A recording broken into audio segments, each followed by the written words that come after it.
The summer of 2025 draped itself over the quiet suburban house like a heavy, humid veil, thick with the scent of cut grass and blooming jasmine.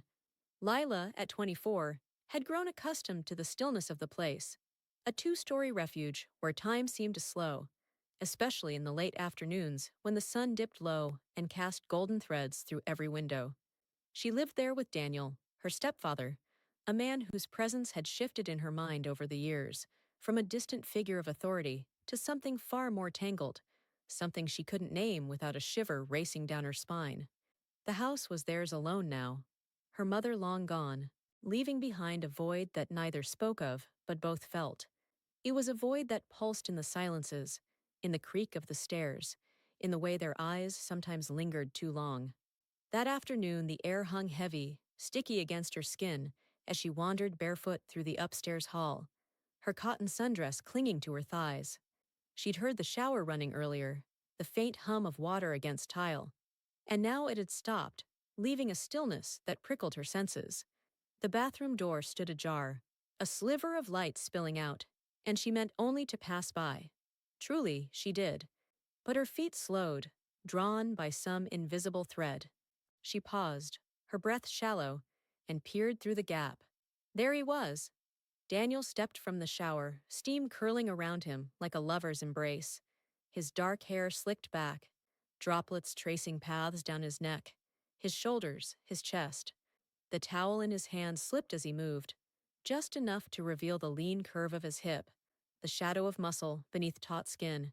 Her breath snagged in her throat, sharp and sudden, as if the air itself had thickened. Their eyes met, his hazel gaze catching hers through the haze, unguarded for a fleeting second, and something ignited, a spark that burned through the damp heat, through the thin veneer of propriety she'd clung to for years. He didn't cover himself right away, didn't flinch.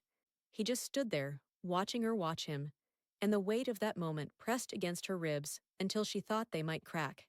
She should have turned away. She knew it, felt it in the tight coil of guilt that twisted low in her belly. But her body wouldn't obey. Instead, her mind raced, a torrent of thoughts she couldn't dam.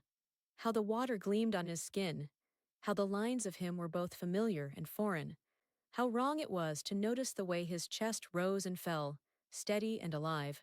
He was her stepfather, a man who'd raised her in fragments, who'd taught her to ride a bike, who'd signed her report cards. And yet, here she was, her pulse hammering, her skin flushing with a heat that had nothing to do with the summer day. "Lila," he said, his voice low, roughened by the steam or something else, and it jolted her. The towel hung loosely in his grip now, barely covering him, and she saw the question in his eyes. Or was it an invitation? She couldn't tell, didn't trust herself to know. Her feet moved before she could stop them, carrying her into the bathroom, the tiles cool against her soles, the air thick with moisture and the faint scent of his soap, something woody and warm that clung to her lungs. "I thought you might need this," she murmured, grabbing a fresh towel from the rack, her excuse flimsy even to her own ears. She stepped closer, too close, the space between them shrinking until she could feel the heat radiating from his body, could see the droplets still clinging to his collarbone. Her hand extended the towel, and as he reached for it, her fingers brushed his arm, barely a touch, a graze of skin on skin. But it was electric, a current that shot through her veins and lodged somewhere deep and dangerous. His arm was firm, warm, the muscle tensing beneath her fingertips, and she froze, caught in the sensation, in the way her body seemed to hum in response. Her thoughts fractured. This was wrong. Every nerve in her screamed it, the weight of their roles crashing against the rising tide of want. She wasn't supposed to feel this, wasn't supposed to notice how the steam softened the lines of his jaw, how his breath hitched just slightly when she didn't pull away. But she did feel it, every pulse of it, the longing that had been simmering beneath the surface for months, maybe years, now boiling over in the damp, confined space of that bathroom. Her chest tightened, her lips parting as if to speak, but no words came, only the sound of her own heartbeat, loud and insistent, drowning out the drip of water from the faucet. He didn't move, didn't break the contact, and that stillness was its own kind of permission. Her fingers lingered, trembling against his skin. and she felt the shift in herself, a crack in the wall she'd built, a surrender to something she couldn't name.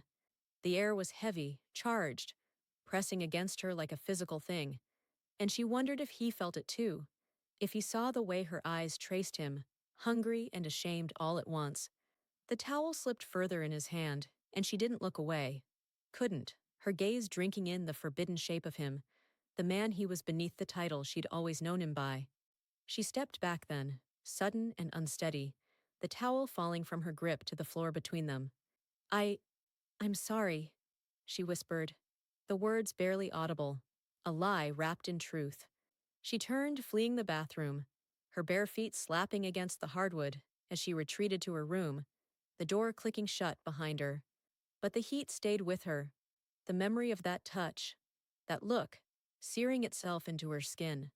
She pressed her back against the door, her breath ragged, her body alive with a tension she couldn't shake. Guilt gnawed at her, sharp and relentless, but beneath it was something else, something wild and unrepentant, something that whispered his name in the dark corners of her mind. The house was silent again, but it wasn't the same. The spark had caught, and she knew, with a certainty that both terrified and thrilled her, that it wouldn't be extinguished so easily. The evening settled over the suburban house like a velvet shroud, the humidity of the summer day softening into a warm, languid stillness. Lila had spent hours in her room after fleeing the bathroom, the echo of that earlier moment. Daniel's skin beneath her fingertips, the unspoken charge in his gaze, clinging to her like damp fabric. She'd tried to bury it, to drown it in the hum of the ceiling fan and the pages of a book she couldn't focus on. But her body betrayed her. Every nerve thrummed, restless, alive with a hunger she couldn't name, a pull that drew her back toward the forbidden. She heard the shower again as dusk deepened, the faint rush of water seeping through the walls, and it was as if the sound itself summoned her. Her bare feet carried her down the hall, silent against the hardwood, her sundress swaying against her thighs, the fabric too light, too thin for the weight of what she felt. The bathroom door was ajar once more, steam curling out in lazy tendrils, and she paused, her breath catching at the threshold. Daniel stood there, alone, his back to her as he faced the mirror, a towel slung low around his hips, his skin still glistening from the heat. The air was thick, heavy with moisture and the scent of his soap, cedar and musk, a fragrance that sank into her lungs and stirred something primal. She should have turned away. The thought flickered, weak and fleeting, but her body moved forward instead, crossing the line she'd drawn in her mind 1,000 times. The tiles were slick beneath her feet, cool against the fever building in her veins, and she stopped just behind him, close enough to feel the warmth radiating from his body, close enough to see the droplets tracing the curve of his spine. Her hand lifted, hesitant at first, then bolder, her fingers grazing his chest as he turned slightly, startled but not retreating. The contact was a spark, a jolt that shattered the boundary she'd clung to, and she felt the muscle beneath her palm tense, then yield, his skin hot and smooth and alive. Her breath trembled, shallow and quick, as she pressed her hand more firmly against him, her fingertips tracing the line of his collarbone, the faint ridge of a scar she'd never noticed before. He didn't pull away, didn't speak, and that silence was a tether, pulling her deeper into the moment. Her thoughts spiraled, guilt crashing against desire, shame warring with the raw, undeniable need that pulsed through her. This was Daniel, her stepfather, the man who'd patched her skinned knees, who'd stood at the edges of her life with quiet strength. But he was also this, flesh and heat and want, a man whose nearness unraveled her restraint thread by thread. Her hand slid lower, emboldened by the way his chest rose and fell, faster now, matching the rhythm of her own. The towel slipped just slightly, and she felt the edge of it brush her wrist, the fabric rough against the softness of her skin. She didn't stop, couldn't, her fingers exploring the planes of him, the warmth that seeped into her palm and spread like wildfire through her core. Her other hand joined, tentative, then sure, pressing against his side, feeling the faint tremor that ran through him, a sign perhaps that he was as lost to this as she was. The air thickened, the steam wrapping around them, blurring the edges of the world until there was only this: the heat of his body, the catch of her breath, the slow, deliberate way he turned fully to face her.